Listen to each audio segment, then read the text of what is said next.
Hola, ¿qué tal? Muy buenas noches amigos, ¿cómo están? ¿Cómo se encuentran? Nuevamente les saluda con mucho gusto su compañero de siempre, Valente Valdés García, de la Universidad Virtual del Estado de Guanajuato.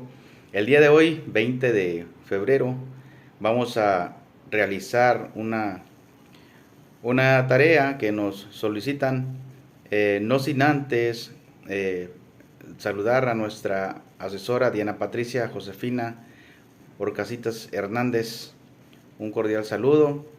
Y en estos momentos vamos a iniciar con lo que es el trabajo que nos concierne. ¿Sí? Es en el reto 5. ¿Cuál es la responsabilidad del Estado mexicano? ¿Cuál es la responsabilidad del Estado mexicano? ¿Sí? Eh, del módulo de recursos humanos en el ámbito internacional. Pues sin más preámbulos, iniciamos directamente en el tema.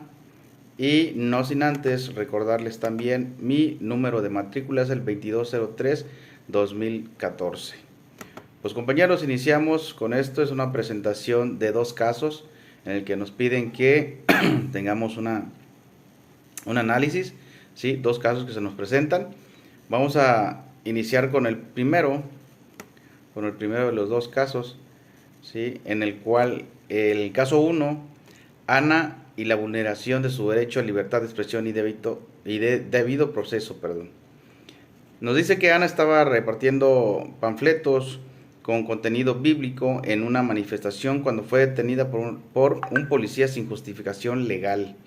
¿Sí? Permaneció incomunicada por 3 horas, sufrió tratos denigrantes por parte del personal de seguridad pública y su denuncia no fue atendida por las autoridades estatales ni federales, por lo que llevó su caso ante el Corte Interamericana de Derechos Humanos, la Corte IDH.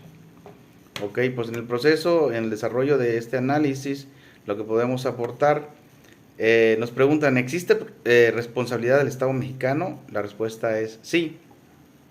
El Estado mexicano es responsable por la violación de los derechos humanos de Ana. ¿Qué se puede argumentar aquí? La violación del derecho de la libertad de expresión, la detención de Ana por repartir panfletos religiosos, vulnera su derecho a la libertad de expresión en el artículo 13 de la Convención Americana sobre Derechos Humanos. ¿Sí? La Corte ha establecido que la restricción del discurso solo es válida si responde a un fin legítimo y está prevista en la ley, lo que no sucedió en este caso. Como número 2 tenemos la violación del derecho a la libertad personal y debido proceso. Y como número 3 tenemos la violación al derecho a la tutela judicial efectiva. Ok, pues prácticamente podemos comentar esto, podemos argumentar más, pero para no alargarnos más en el tema, podemos poner como conclusión, ¿sí?, que el Estado mexicano es responsable por la omisión en garantizar el derecho a la libertad de expresión, por detención arbitraria y por falta del caso de acceso a la justicia. La Corte podría emitir una sentencia condenatoria contra el Estado exigiendo reparación integral del daño a Ana. En el segundo caso, que lo denominamos Andrés y la detención por cumplir un decreto durante la pandemia, que contiene lo siguiente.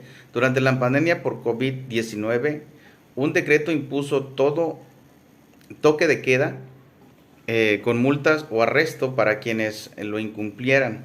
Andrés, una persona en situación de calle, fue detenido, multado y encarcelado por no pagar la sanción, además de ser exhibido en redes sociales.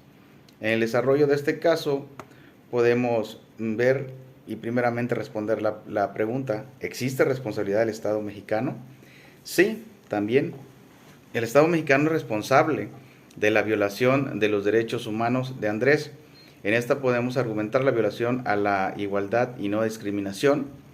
Y como número 2 podemos compartir la violación al derecho a la libertad personal. En número 3 podemos poner la violación al derecho a la dignidad y honra. Esto puesto que publicar la foto de Andrés con calificativos denigrantes en redes sociales viola a su derecho a la privacidad y dignidad en el artículo 11 de la CADH.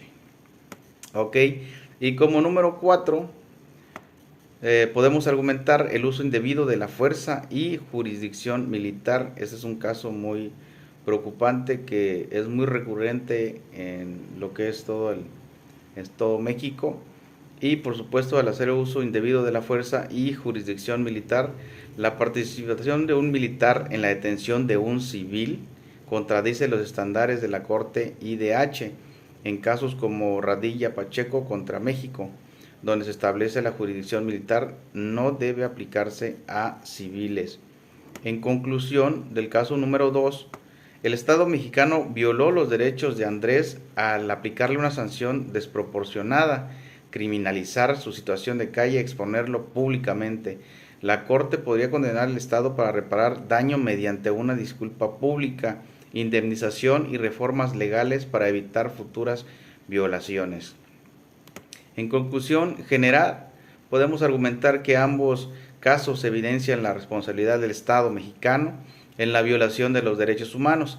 La Corte IDH es un mecanismo clave para garantizar justicia cuando las instancias nacionales fallan en su deber de protección. En el caso número 1, que es el de Ana, se vulneraron sus derechos en libertad de expresión debido al proceso y acceso a la justicia. Y en el caso número 2, de Andrés, se violaron sus derechos a la igualdad, libertad personal, honra y privacidad. Es fundamental que el Estado mexicano fortalezca el acceso a la justicia y la capacitación de las autoridades para evitar estas situaciones en el futuro. Siempre se ha llamado la atención el hecho de que falta capacitación en todo el personal de seguridad del Estado. Sí, esto es un asunto ya bastante manejado durante muchos años. Y pues aquí le damos por terminado la conclusión de los dos casos que se nos presentan. Esperamos, como siempre, que esta información que les presentamos sea de su agrado y les pueda servir en algo. De igual manera, si nos gustan comentar, con mucho gusto recibimos los comentarios y esperamos ayudarnos mutuamente. Un saludo y nuevamente Valente Valdés de la Universidad Virtual del Estado de Guanajuato. Hasta la próxima.